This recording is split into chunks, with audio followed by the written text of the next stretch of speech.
লক্ষ্মীর ভান্ডার কাপ নামক মহিলা ফুটবল টুর্নামেন্ট হরিশ্চন্দ্রপুরে। লক্ষ্মীর ভান্ডার কাপ নামক মহিলা ফুটবল টুর্নামেন্ট আয়োজিত হলো হরিশ্চন্দ্রপুরে। এদিন হরিশ্চন্দ্রপুরের মিসকিনপুর প্রাইমারি স্কুলের মাঠে এই মহিলা ফুটবল টুর্নামেন্টের আয়োজন করা হয়। উপস্থিত হয়েছিলেন রাজ্যের মন্ত্রী তাজমুল হোসেন, জেলা পরিষদের কৃষি কর্মাধ্যক্ষ রবিউল ইসলাম, হরিশ্চন্দ্রপুর 1 ব্লক তৃণমূল দলের সভাপতি জিয়াউর রহমান, জেলা পরিষদের সদস্য মর্জিনা খাতুন সহ বিশিষ্ট জনেরা। এই ফুটবল টুর্নামেন্টে কলকাতা, শিলিগুড়ি, বিহার এবং মালদা এই 4টি দল অংশ নিয়েছিল। ফাইনাল খেলায় চ্যাম্পিয়ন হয়েছে কলকাতা, রানার্স আপ হয়েছে শিলিগুড়ি। তবে লক্ষ্মীর ভান্ডার নামক এই মহিলা টুর্নামেন্টে পুরুষদের থেকে মহিলাদেরই বেশি ভিড় হয়, তাদের মধ্যে উৎসাহও বেশি দেখা যায়। এই খেলার আয়োজক তথা হরিশ্চন্দ্রপুর 1 ব্লকে তৃণমূলের সভাপতি জিয়াউর রহমান জানিয়েছেন, মুখ্যমন্ত্রী মমতা ব্যানার্জি মহিলাদের জন্য লক্ষ্মীর ভান্ডারের প্রকল্পে করে দিয়ে যে সুবিধা করেছে তাকে সামনে তুলে ধরেই এই মহিলা ফুটবল টুর্নামেন্ট করা হয়েছে। প্রচুর মানুষ উৎসাহিত হয়েছেন। পাশাপাশি আগামী 10 মার্চ ব্রিগেড চলো প্রচারও এই খেলার মাধ্যমে করা হয়েছে। মালদা থেকে আমজাদ আলীর রিপোর্ট, নিউজ অবিকল। অঞ্চলের অন্তর্গত মিসকিনপুর প্রাইমারি মাঠে আমাদের লক্ষ্মীর ভান্ডার একটা মহিলা টুর্নামেন্ট সম্পন্ন করলাম। সম্মানীয় নেত্রী তথা আমাদের পশ্চিমবঙ্গের মুখ্যমন্ত্রী বিগত কয়েক মাস আগে ঘোষণা করলেন, উনি লক্ষ্মীর ভান্ডারে যারা 500 টাকা পাচ্ছিল তাদের 1000 করেছেন, যারা 1000 পাচ্ছিল তাদের 1200 করেছেন।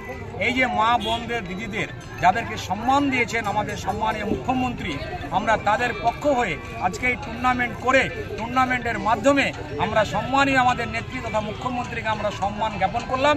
এবং উনি যে 50 দিনের যে কাজ, 50 দিনের যে কাজ পাইয়ে দেওয়ার যেটা ব্যবস্থা করেছেন, তার সাথে 100 দিনের টাকা যেটা সেন্ট্রাল সরকার অর্থাৎ বিজেপি সরকার বঞ্চিত করে রেখেছিল বাংলার সেই সমস্ত শ্রমিককে যারা কাজ করেছিল, সেই টাকা দিদি নিজের সরকারের নিজের ফান্ড থেকে উনি যে সে সমস্ত শ্রমিককে দিল, তাই সে সমস্ত শ্রমিক ভাইদের এন্ড থেকেও আমরা দিদিকে ধন্যবাদ জানাই। এবং আগামী 10 মার্চ ব্রিগেড চলো অভিযান যে আমাদের গর্জন আছে, গর্জন অভিযান, সেই ব্রিগেড চলো অভিযানেরও আমরা একটা মেসেজ দিলাম।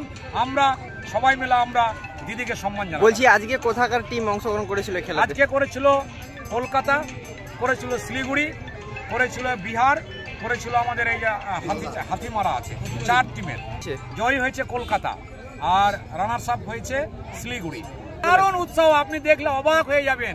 সত্যি লক্ষ্মীর ভান্ডারে দিদি যে একটা যে আলোড়ন সৃষ্টি করেছে, কন্যাশ্রীতে যেমন সারা বিশ্বে এটা পুরস্কৃত হয়েছে। কন্যাশ্রী আমাদের সম্মানীয় মমতা বন্দ্যোপাধ্যায়ের এই প্রকল্প, আপনাকে আজকে আমি বলে রাখলাম অন ক্যামেরা, এই লক্ষ্মীর ভান্ডার আগামী দিনে সারা বিশ্বে দেখবেন পুরস্কৃত হবে এবং আমাদের মমতা বন্দ্যোপাধ্যায়ের নাম আরো উজ্জ্বল হবে।